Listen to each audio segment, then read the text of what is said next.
From WHQR Public Media, this is The Newsroom. I'm Ben Schachman. Thanks for joining us. On today's show, my colleague Rachel Keith and I are unpacking our recent forum for Republican primary candidates running for the new Hanover County Board of Education. We hosted this event along with WECT and Port City Daily, and reporters, along with MC John Evans, got a chance to pose questions to all 5 GOP candidates running for 3 spots in the general election. Nikki Bascom, Dr. Kimberly McDuffie Murphy, David Perry, Natasha Tu, and Aubrey Tuell. We'd initially planned to do a companion forum with Democratic candidates, but since there are just 3 active candidates left, there's not really a need for Democratic primary, so we're holding off on them until ahead of the general election. Now, we'll have video of the GOP candidate forum on our show page, but on today's show, we're hitting the highlights, including questions about the district's $20 million budget shortfall, diversity, equity, and inclusivity, learning loss and low-performing schools, and, not for the first time, calls to fire Superintendent Dr. Charles Foust. Okay, with that, Rachel Keith, thanks for being here. Thank you. Okay, we've got a lot to cover, so let's get into this and start working our way through the candidates as they were kind of introducing themselves to the crowd. So our first candidate we're going to talk about is Nikki Bascom. Yes. Nikki introduced herself as running a child care facility, that she's an early childhood consultant, that she is the volunteer coordinator for her PTA at her children's school, and she also touted being a part of the county's Family Advisory Committee. She also mentioned that she's the director of Surfers Healing Autism, and that she got active in the school system during the pandemic about the closure. So that really galvanized her to get involved. And she mentioned how important it is to have diversity and inclusion, but then she's questioning the inclusion of equity. I think where we go wrong is equity. Equity is trying to change the outcome. I was born and raised as a low-income family. I ate ketchup sandwiches because that's all we could afford. If equity would have been put in place then, and they were trying to change my outcome, I wouldn't be half the person that I am today. I learned how to work hard. I learned the value of money, and I learned to not eat ketchup sandwiches anymore. So Nikki Bascom here talking about the E in DEI, that's diversity, equity, and inclusivity. And we've certainly seen her take some flack from other conservatives for not going after those other 2, but she is really focused in on equity. And from the point of view of the school district, the idea here is that not every student is starting at the same place. So because of a history of socioeconomic discrimination or ACEs or disability or whatever the reason is, some students just need more help to get to the same place the district wants every student to get to. And that is what Bascom is talking about when she says the district wants to control outcomes. Now, there is a conservative school of thought that feels like this kind of thing, additional help for some students, is artificially inflating their success and is depriving them of the experience of going through the crucible of a difficult experience and coming out the other side. That's the moral of the ketchup sandwich story here. I do think it's a reductive view of what's actually happening in the classroom. I think there is a myth out there that they are just blanket pushing everyone through and rubber stamping people. And we know from the data that there are still kids who are failing. Yeah, and I think the collective view is, hey, we go through adversity in our lives, and that makes us stronger people. And I don't think many people would disagree with that's a part of life. But with these struggling learners, we saw in the annual accountability report that students are doing better in compared to the state, right? But when we look in these subgroups, they are not doing as well. And so what does the district do with that information? So next we have Dr. Kimberly McDuffie Murphy. She has been a new Hanover County resident, she says, for 28 years, but she works in Onslow County Schools. She's an assistant principal at Jacksonville High School. There was a question put to her about her history in the Democratic Party, and she talked about why she made the switch to the GOP. So I like the fact with the Republicans, I really like the fact that we are pro-life, we are standing on the Constitution, and we keep God in everything that we do. And the prayer and different prayer in school and all of those things, those are the things that tie into my belief systems. So it's also worth noting that Murphy is the partner, the wife of Reverend Dante Murphy, who's the former leader of the Hanover County NAACP, who many will remember sort of leading the charge during 2018, 2019, when we were learning about the child abuse situation in Hanover County schools. Reverend Murphy has also become quite more conservative over the years. I think it's part of a broader trend that we've seen where the Democratic Party cannot simply default rely on the black community to come out and vote for them. So I think Murphy's kind of indicative of that. Next, we have David Perry. He says he works in IT, and he made news because he sued the district over the mask mandate. And he's also run for office before as a Libertarian and as a Republican. This is his first run, though, for the school board. And this was a part of his opening statement. Our kids are functionally illiterate in many essential areas. And what is our school district doing about it? Not a whole lot. In fact, they are lowering our academic standards in order to cover up their inability to provide a true education for our kids. So we took a look at the data, and I think it's fair to say that Perry is pointing to what many parents see as a systemic issue where kids are failing all across the district. The data doesn't really back that up. Now, we do know from a ton of reporting that you've done, Rachel, that there are definitely schools that are performing at a level that is way below the average, both at the state and here in New Hanover County. So that's obviously an issue. Perry is referring to, lowering our academic standards in order to cover up student failure, probably a reference to the ill-fated policy of raising the floor of grades up from a 0 to a 50, basically meaning if you hand in nothing for your homework assignment on Monday morning, instead of getting a 0, which, if you know how math works, that tanks your average, you get a 50, which has a much less damaging impact on your overall average. That policy was put in place, for better or worse, to kind of deal with the obvious learning loss that was happening during the pandemic. So now that policy's been done away with. And it's worth noting that, a lot of the academic standards that we are using in our schools come from the state. So if you have issue with those, that's fine.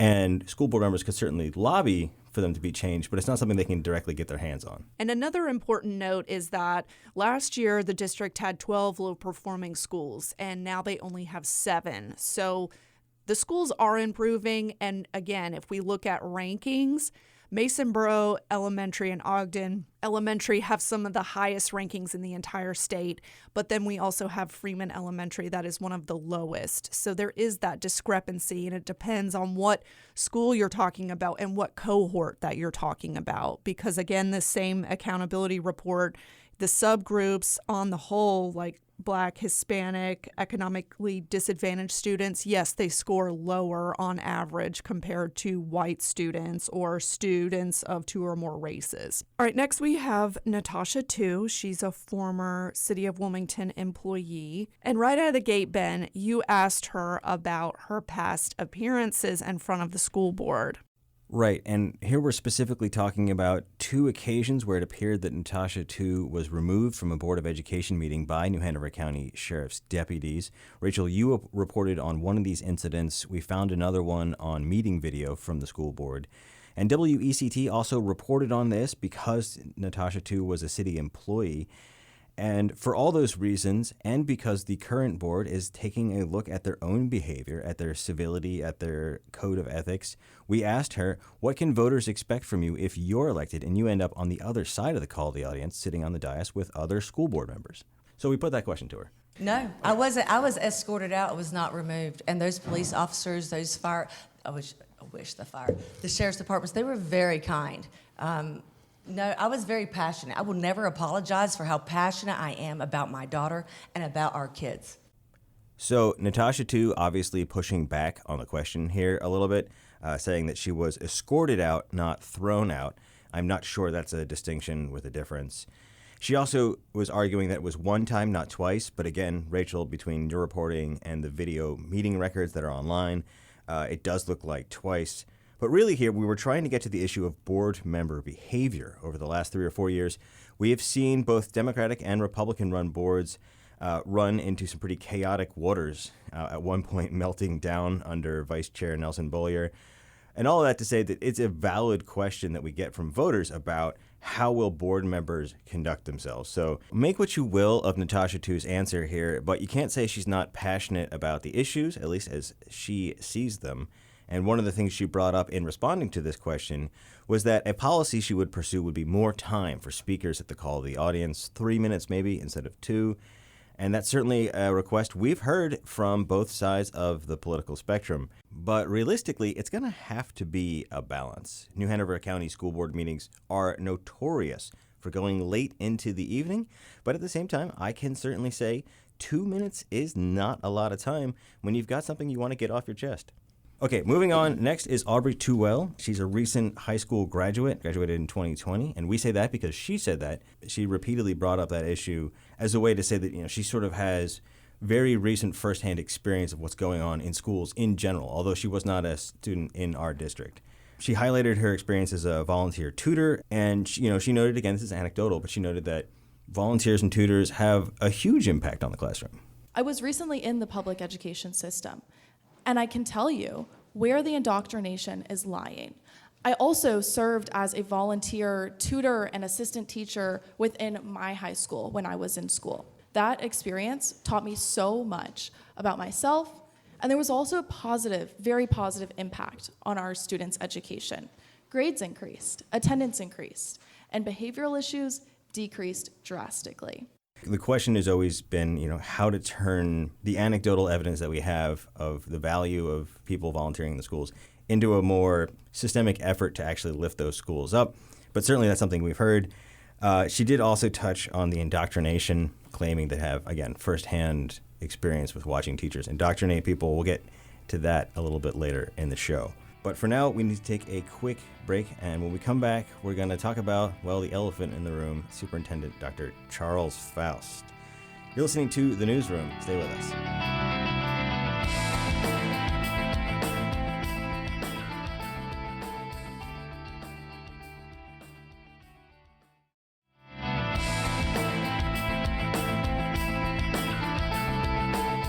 Welcome back to The Newsroom. I'm Ben Schachtman here with my colleague Rachel Keith. Rachel, thanks for being with us. Thank you. And once again, we find ourselves asking a panel of candidates for school board about whether or not they would fire Superintendent Dr. Charles Foust. Back in 2022, we asked a panel of Republican and Democratic candidates about this issue, and they all voiced, at the very least, concerns about Foust on topics ranging from how he handled reopening during the COVID pandemic, his hiring of the DEI consulting firm Sophic Solutions, his perceived lack of engagement with principals and teachers, and even just his personal style. Flash forward 2 years, there were some pretty hot and heavy behind closed doors negotiations by the Republican Party about whether or not they would renew Foust's contract. They ultimately did, but we all got the sense that he was on thin ice.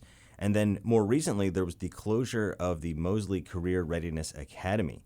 Now, while there is now some reporting out there that shows board members weren't completely blindsided by this, the public and even people who went to that school were definitely caught off guard and caused, again, outcry on both sides of the political spectrum. And we'll have links to all that reporting. And all of that is to say we have heard from more than enough voters to have to include this as a question for our candidates. And 4 of the 5 were pretty emphatic that they would fire Foust immediately if they were elected to office. But there was one candidate who kind of bucked that trend a little bit. Nikki Bascom had a different take on Dr. Foust. I do not think that it's an easy question of just fire Foust or not fire Foust, especially when we're in such a huge budget shortfall. If we were to fire Foust, even for just cause, we'd end up in court with him, which means we would end up with court fees. He could sue us. We'd have to pay for that. There are 4 counties in North Carolina looking for superintendents right now. We're going to join those 4 other counties looking. Do I think he needs to go? I do feel like there were questionable things that he has done. I do not think this is the time. So that's obviously not a ringing endorsement of Dr. Foust. It is similar to the logic that Josie Barnhart, Pat Bradford, and Pete Wildeboer used after extending his contract last year. They took a lot of heat from the New Hanover County Republican Party.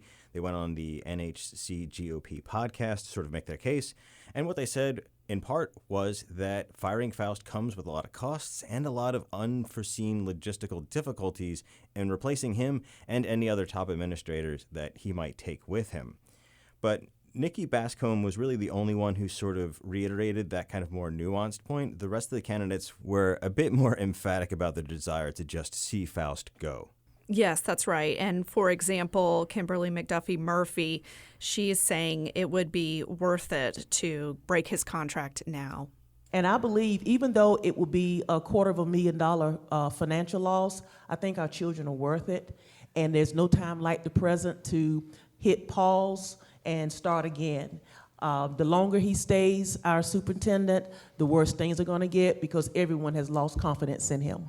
So what Murphy is talking about is the Board of Education members can unilaterally just end his employment, but they have to basically pay him 1 year of salary. It's a little bit ambiguous. We're not sure if that includes benefits or not. But even without benefits, it would be about $250,000. With benefits, Rachel, you did some math, it could be as high as $320,000. And to Nikki Bascom's point, if they wanted to fire him with cause, which is saying, we're not paying out the rest of your contract, we're just firing you because you haven't lived up to the letter of your contract, Foust could sue, and we've seen this in other districts around the state, and it's no way to know what the legal bills would be, but certainly in the $100,000 or higher range is certainly plausible. That's right. So most of the candidates talked about paying this cost, but then they never said where it would come from, and likely it would have to come from additional funds from the county commissioners. And, what's the likelihood of that for them to agree to that? There are so many different variables here. So we're going to move on next to David Perry, who also came to the public call and said, our students are worth it. We need to have Dr. Foust leave now. And he also talked about it's mainly because he is not a conservative person. We have a conservative school board with supposedly we want a strategic plan that will bring conservative values to our schools, but we have somebody who is an ultra-left liberal running our school district. It just won't work. Our school system is a contractor for our parents. We should be providing the education that our kids need, not trying to pursue some social warrior agenda. So Perry is not the first person to have this critique of Foust. We've definitely heard it over the years, but I think it's been louder lately, at least in part because of a dust-up Foust had with the board. Rachel, you reported on this. They were discussing the, at the time, proposed standards of conduct policy that would limit what teachers can say in the classroom, and the issue of the Constitution came up, and Foust said, and I'm paraphrasing here, that the Constitution was not written for him. And it was a heat-of-the-moment comment, and it was a little ambiguous, but I took his words to mean that as a black person, had he been alive at the time the Constitution was written, he would not have been protected by that document. And for what it's worth, Pat Bradford noted that as a woman, she would not have either. She would have not had the right to vote. But whatever you think about that conversation, it clearly struck a chord with some people on the right. Woody White, who's an influential conservative in the area, actually included the exchange, although he didn't name Foust, in an article about indoctrination and other issues in the education system. It clearly reverberated around the conservative world a little bit. And many of the people I spoke to basically assumed that Foust had, signed his own pink slip with this comment. Yeah, it made GOP Chair Nevin Carr come out at the next call to the audience to talk about that. All right, let's move on, though, because we've got to talk about this budget hole. We asked each of the candidates what they would do if they were on the board right now facing upwards of a $20 million hole. Yes, and no surprise here that, and I think this would be across partisan lines. You cut central office staff, and then this is where they would divide, is that get rid of the diversity officer and any staff that's associated with that. And so that was the common ground where they all started from. So here is Kimberly McDuffie Murphy on that point. We start at the district office, we start with the superintendent and work our way down, do an investigation to see, are they warranted their jobs? Is what they're doing warranted what they're making? I was a secretary, I never made over $30,000 a year, and these secretaries and clerical staff is making far more than the average person. An interesting note here is Aubrey Tuell's response. She was one of the only people to mention the New Hanover Community Endowment.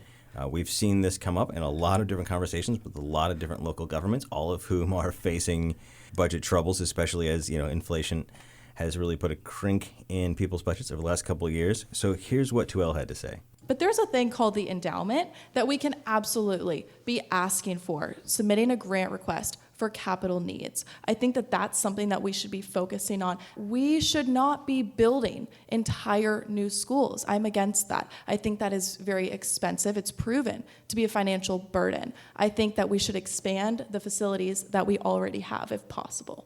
Yes, and she also mentioned later, in the midst of cutting positions, could we hire a grant writer to get these through? Because last time the schools did submit 5 applications and none of them were taken up. But this specifically, she's talking about Cropper GIS. Matthew Cropper, he gave a presentation to the county commission and to the school board and said, your schools are overcrowded right now and you have to start building additional buildings on the school sites. And then he also talked about building just new schools in general. And so what Aubrey is saying is that the endowment can do some of this. But right now, the endowment, the way it's written in the asset purchase agreement for the transfer of funds from, the hospital, the sale into the endowment says that the endowment cannot take the place of a government entity, but that they can supplement. But then this opens up a whole door of ambiguities. Can they actually build schools with this money? Yeah, there's a ton of questions about whether or not the endowment can fund employees. The Community Justice Center, under the leadership of Ben David, that's being stood up right now,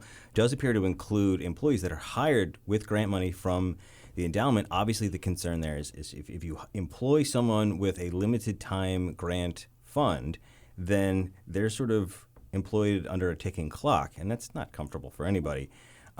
So what 2L is suggesting is a little bit of a financial shell game that all governments must play when it comes to grants, is take the grant money, put it to capital needs, and then use money they would have spent on that to shore up employment staffing. Whether or not that would work, because it would take the political will of the endowment and the county commissioners and the school board, who knows? But she was the one person to really sort of tap into that idea.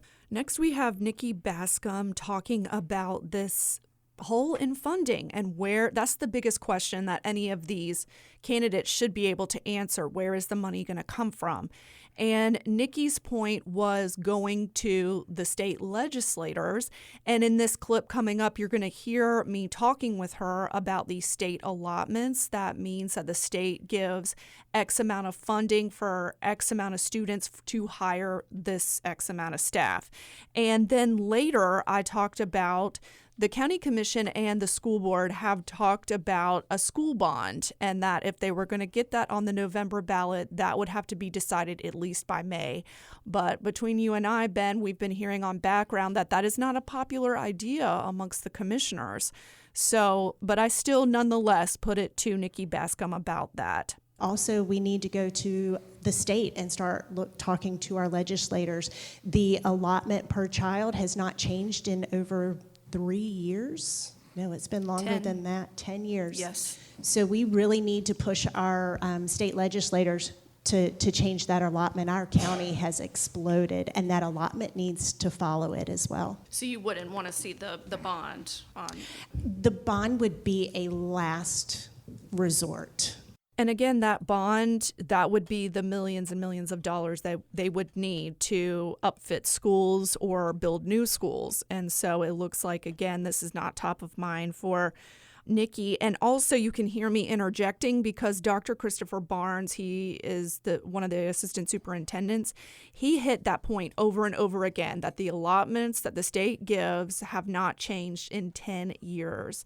And that's the issue, too, because the school system provides those additional positions through local funds. And so that is really hurting their budget, is because they're not getting enough state funds. And so they have to employ these extra people through local funds or potentially patching the hole with federal funds. Yeah, and we could note, again, this is a complicated budget because a bond traditionally would not ever pay for salaries for individual staff members. It's what you take out to build a new school. And so the county has to do that. The county takes out a bond most of the time. And then that means the county has to figure out how much debt it can take on. In some cases, it might have to increase taxes, which is never popular, to help pay off that debt service. So this debate, again, involves more than just the school board. And so it's not just the political whims of what's going on in education, it's also what's going on at the county. And so it gets pretty complicated. And I think one of the issues we've seen is that the county is very happy with and proud of the amount of money they're providing in per pupil support. And that's one of the reasons I think that they would be hesitant, both conservative and liberal members of the county commission would be hesitant to increase that amount. And Chris Crudre, who is the county manager, at this meeting, it was a couple weeks ago between the school board and the county commission, he talked about that the county already has some debts out there with the government center, with Project Grace. And so if they were to do this, they'd have to factor that in with these other debts that they're paying for. So he said that he needed to do more research on that. And then we're going to move to Natasha too. There was a question from the audience that said, basically, do you agree with the GOP-controlled legislature? Do you agree with how education is being funded? And this is what she said.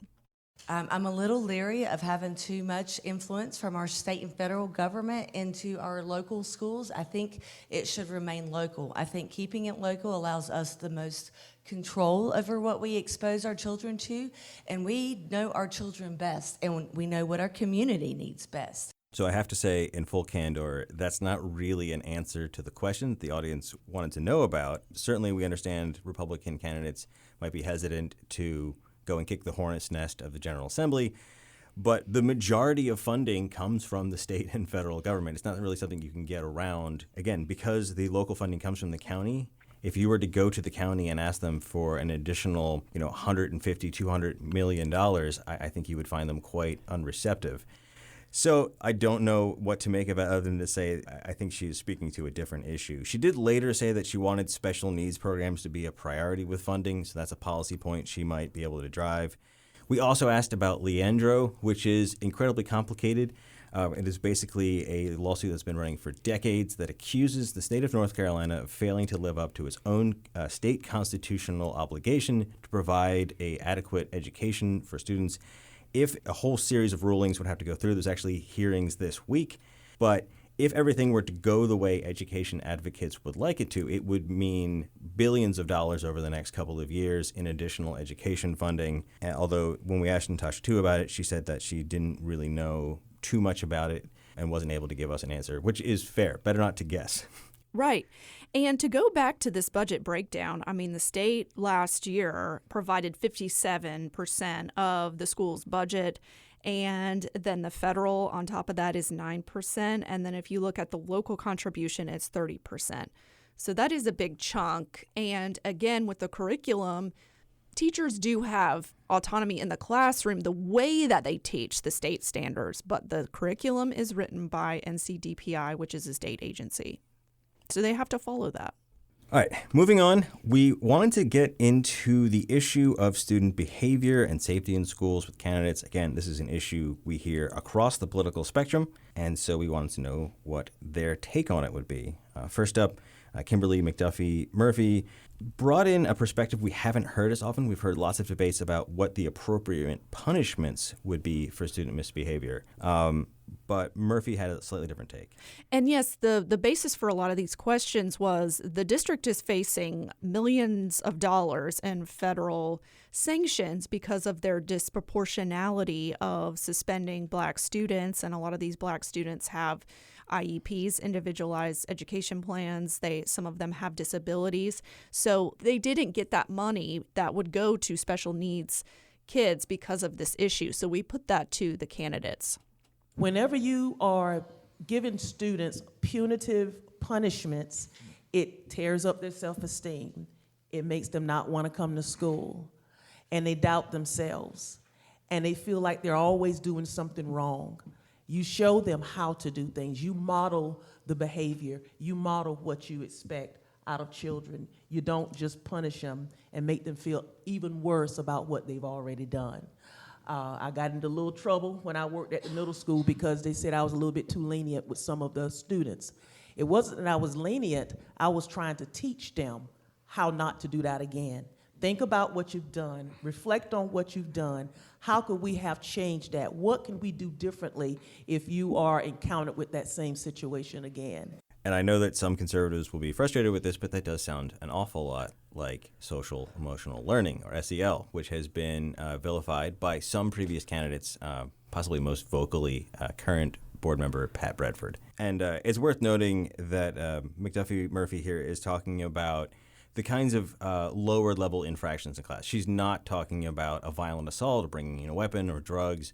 But she is talking about the kinds of things that would get a student possibly secluded or kicked out of class because it threatens to escalate and disrupt the whole classroom.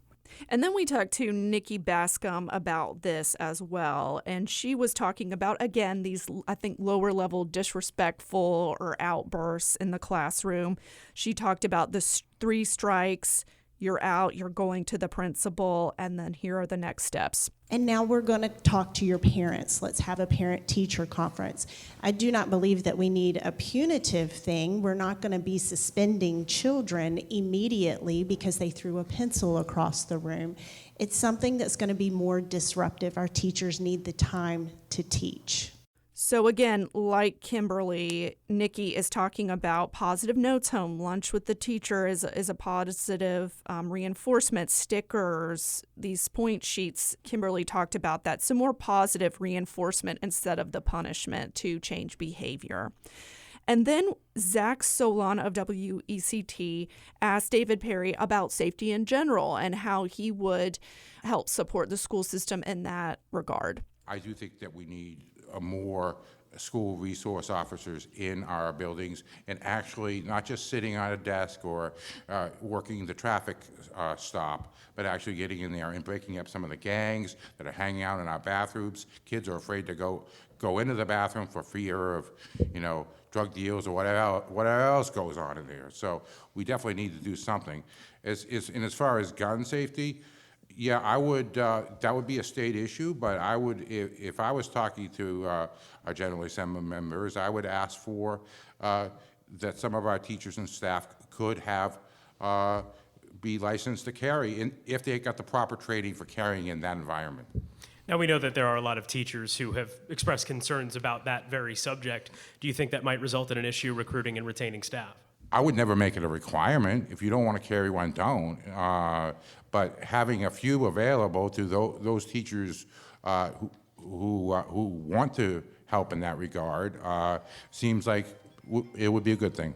So I want to unpack this a little bit for listeners. First, we are used to hearing politicians catastrophize and give doom and gloom versions of violence, especially in schools. It's a motivating political tool. In this case, though, we have heard similar concerns about violence in schools, specifically these stories about violences in bathrooms. I've heard some horror stories from Laney, and from both sides of the political spectrum, from very liberal progressive education advocates and from the most conservative members of the Republican Party. And I'm hearing it from teachers, I'm hearing it from counselors. So I don't think David Perry is misrepresenting the level of fear and violence that is going on in the schools. And the state report is out, and these incidences are up across the state. So that's the first part of it. I think this is a very legitimate issue that anyone who gets on the school board next election is going to have to tackle. Now, the second part of this is arming teachers. And I want to think through this a little bit because we do hear this suggestion around the country, but most often it is in the context of arming teachers as a worst-case scenario, last line of defense in a school shooter situation where there's a threat coming from outside the school that a teacher could potentially protect students against. In this case, we're talking about ongoing violence, gang activity, drug dealing, and other things that are happening in the schools. So arming teachers is going to put them in a situation where on a fairly regular basis, they're faced with confronting illegal or violent behavior with a gun on them. And once there's a gun involved, like that situation becomes very high stress, and the potential for it to go wrong is just much, much higher, especially when we are not talking about trained law enforcement officers. Now, to be fair, Perry said he would not require this, it would just be an option. And certainly there'd be some teachers who would embrace that and take advantage of it. But to Zach Solon's point, this is another thing that we would at least be asking teachers to consider. And these are teachers who already feel completely overwhelmed, underpaid, disrespected, and schools all across the country, including here in New Hanover County, are having trouble recruiting and retaining those teachers because of that. And so you'd have to consider the impact of an option like this. That said, Perry is right. This is something you could go to the General Assembly and ask for. There's existing legislation that lets off-duty or retired law enforcement carry a firearm on school campuses. They have to meet a lot of criteria, and there's annual training. But there is some legislative blueprint for this, but I just feel like this idea in particular needs a lot more conversation before it's ready to be implemented. All right, well, with that, we've got to take a break, and when we come back, we're going to talk about the culture wars. You're listening to The Newsroom. Stay with us.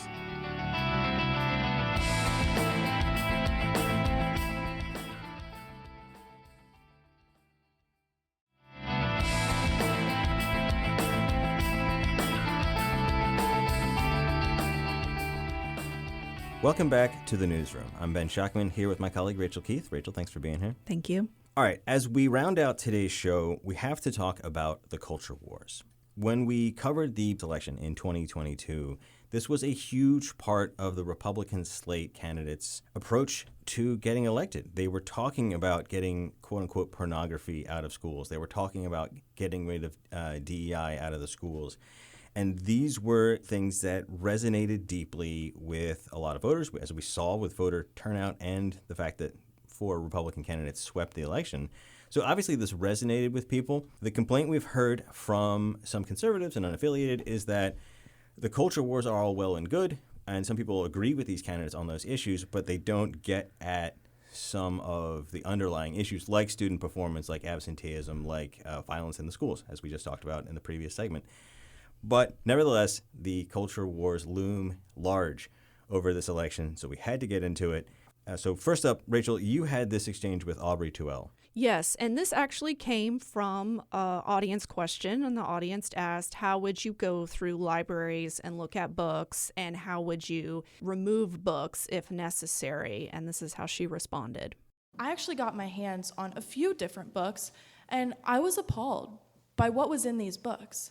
It was not anything appropriate. Frankly, it's not anything I wanted to read. As an adult, I didn't really care to read that. I thought it was quite disgusting, actually. So there are legal remedies that we can take to get these books out of our classroom, of our school libraries, frankly. I think it's also important that we recognize that there's 2 different avenues to go down. So there's one of removing books from a curriculum. I am a strong advocate that I believe that our curriculum should be fairly weighted. I am also very against any type of pornographic material in our public libraries. Is there specific books that you take issue with that you would go after? There are several. I don't have the titles off the top of my head. Okay. Please excuse me for that.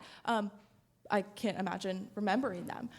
But there are various books that I have seen and I have read that should absolutely not be in our public libraries. And we've got a lot of coverage here at WHQR on this issue, so I won't rehash it. I will say that immediately after this, Natasha Tu jumped in and said that she had the list, and I have no doubt that she does, because she has been a vocal critic of this issue for some time. I do think it's important to differentiate between candidates who are using terms like pornography in a figurative, moralistic sense, and those candidates who are talking about specific violations of the law. For example, in the run-up to the 2022 election, school board candidate Melissa Mason and people in her campaign brought specific books to the sheriff's office. Sheriff Ed McMahon put some top brass on the case. They investigated, pulled out passages they thought actually violated state obscenity law, brought it to District Attorney Ben David, who said, even though he found some of it personally objectionable, that material didn't violate the law. And there was plenty of frustration with Ben David's decision, but that was his interpretation of the law. Now, Ben David is stepping down this September, so the new district attorney, whoever that ends up being, could take a different interpretation of the law. So it doesn't mean that legal avenue is completely foreclosed, But it does seem like literally pursuing criminal charges of pornography or obscenity is probably not going to fly for the time being. And I think Aubrey Tuell is acknowledging that. All right, so moving on, we asked Natasha too a related question about, how she felt about potential indoctrination in the classroom. Here's what she had to say. I think teaching our children that to judge someone by the color of their skin rather than the content of character is no way to teach a child how to think. Also teaching everyone that all whites are inherently racist and all non-whites are inherently victimhoods. That's not how that works. So us in the media, we ask for concrete evidence of this happening, and we have not seen it to date. People might discuss racism in the classroom and talk about America's history, about Wilmington's history. But Dr. Foust also has said before publicly that he has not seen any of his teachers teach hate or teach them to hate themselves. He said that's just not how our educators operate.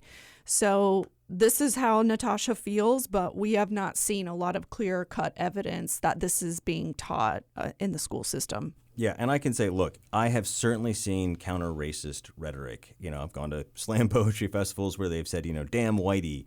And you can find, even critical thinkers who have written works that are pretty explicitly counter-racist and say that white people are inherently bad or inherently guilty.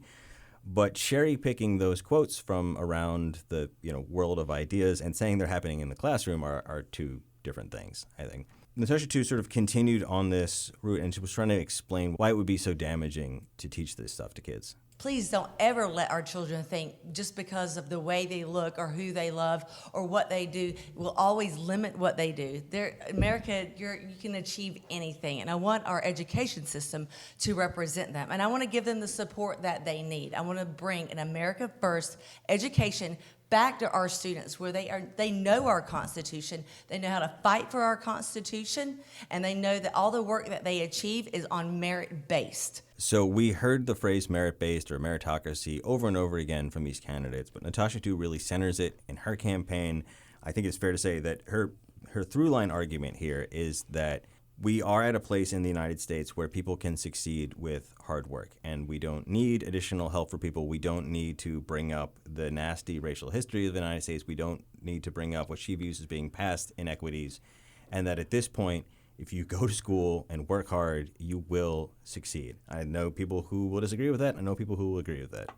Yes, and in the course curriculum in high school, they teach civics, they teach the Constitution. It's also in the AP language curriculum that you teach sections of this as well. And usually 11th grade is American literature, and so you also deal with this. And I think what she's pointing to is that I've heard her talk at the public call several times that she wants everyone to be American-loving patriots and to go with a specific point of view and not really question that. And so that is basically the basis of her whole platform, is that she's really concerned about this way of thinking being taught across the board.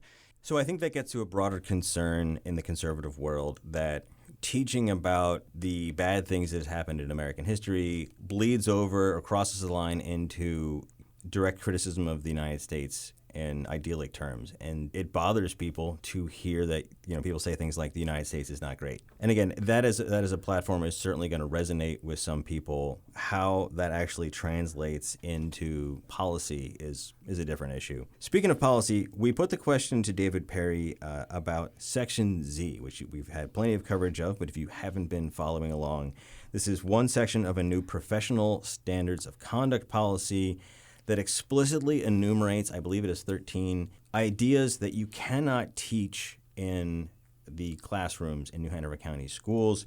And they are, things that most people would agree with, I think, by and large, like no one should be discriminated based on the color of their skin.